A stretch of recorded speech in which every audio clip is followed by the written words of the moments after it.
السلام علیکم دوستوں، میں ہوں ماجد کمال اور آپ دیکھ رہے ہیں کمال کی بات۔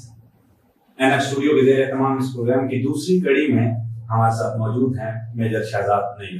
آپ ہمارے سینئرز میں سے ہیں۔ آپ کی اردو شاعری کی 4 کتابیں جبکہ ترجمے کی 3 کتابیں چھپ چکی ہیں۔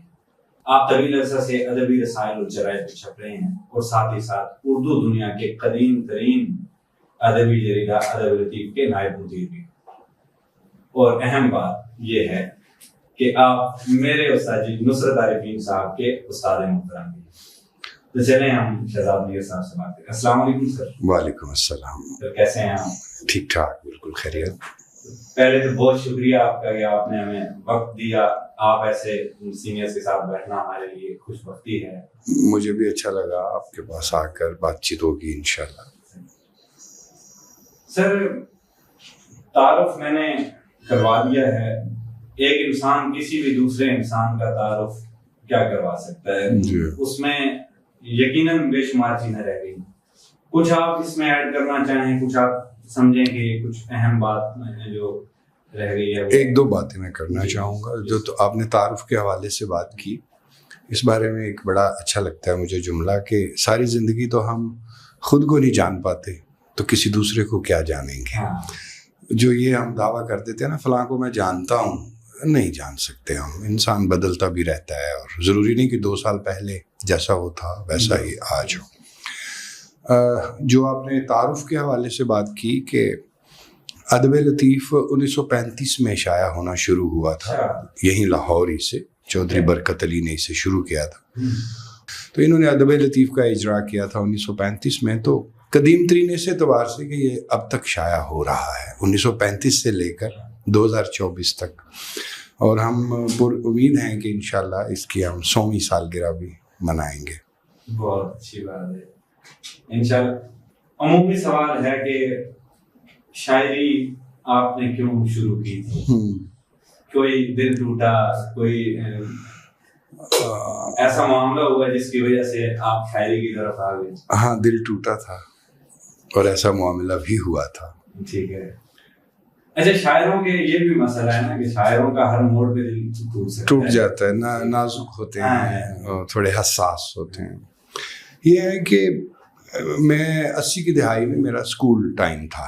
میں نے 1989 میں میٹرک کیا، تو 1984-85 کا ذکر ہے کہ اسکولوں میں فارسی کو ختم کر کے عربی کا آغاز کیا گیا، اور اس کا سبب جو پیچھے تھا وہ یہی کہ ذرا ایرانی انفلوئنس کو کم کیا جائے اور سعودی انفلوئنس کو بڑھایا جائے۔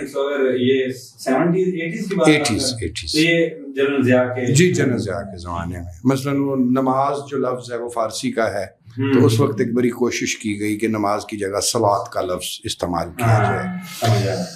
تو فارسی جب الگ ہو گئی عربی سے، فارسی کو اسکول سے ہٹا دیا گیا اور عربی کا آغاز کیا گیا، تو اب ایک دم اتنے بڑے تعلیمی اداروں میں عربی ٹیچر کہاں سے آئیں؟ تو انہوں نے پھر اساتذہ ہنگامی بنیادوں پہ مدارس سے منگوائے۔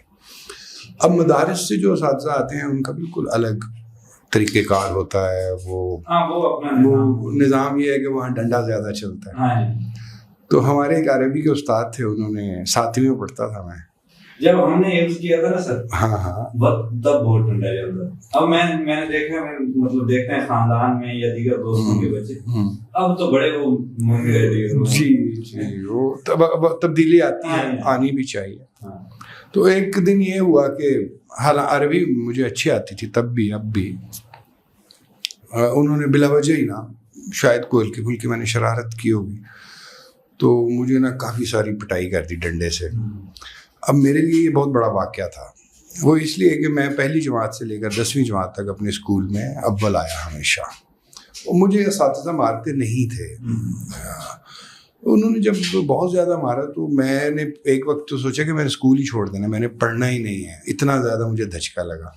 خیر گھر والوں نے بھی سکھایا سمجھایا، اور تو میں نے اپنی اس ناراضی کا اظہار جو ہے وہ نظم کی صورت میں کیا، تو یہاں سے میری شاعری کا آغاز ہوا۔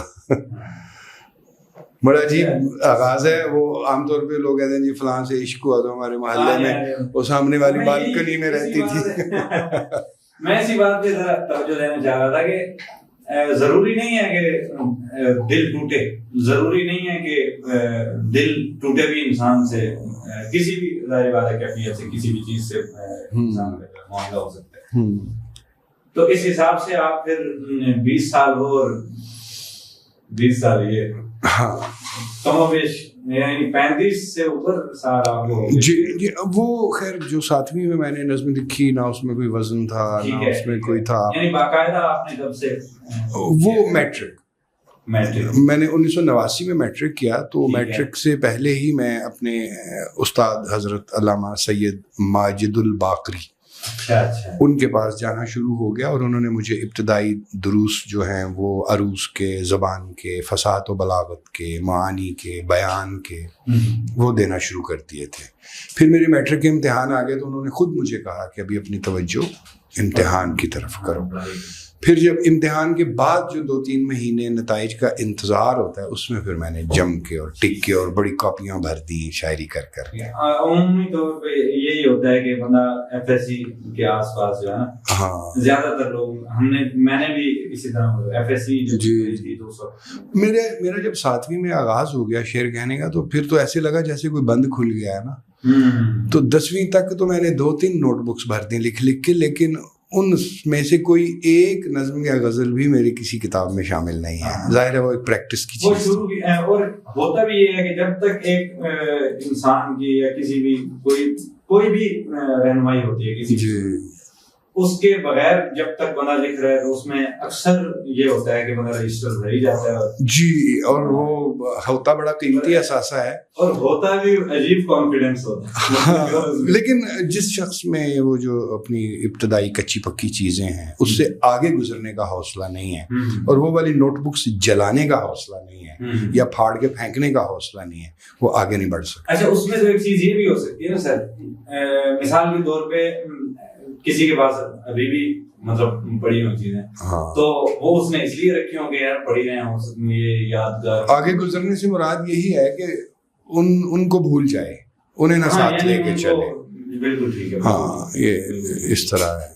ویسے تو مطلب فی زمانہ اگر جیسے ہم بھی شعر پڑھتے رہتے ہیں، آپ ہم سے زیادہ اہل نظر آدمی، تو آج کل جو ہم شاعری دیکھ رہے ہیں نوجوان دوستوں کی، وہ ابتدائی شاعری جیسی اکثر. یہ میرے خیال میں یہ ایک باقاعدہ سوال ہونا چاہیے تھا، لیکن گفتگو کا یہی فائدہ ہے کہ اس میں بات سے بات نکلتی ہے. ہاں، یہ رکھا ہے کہ ہم اس میں بجائے کہ سوال جواب کریں، یہ گفتگو کریں گے تاکہ اس میں سے بات نکلتی رہے اور ہم سیکھ سکیں. جی ایسے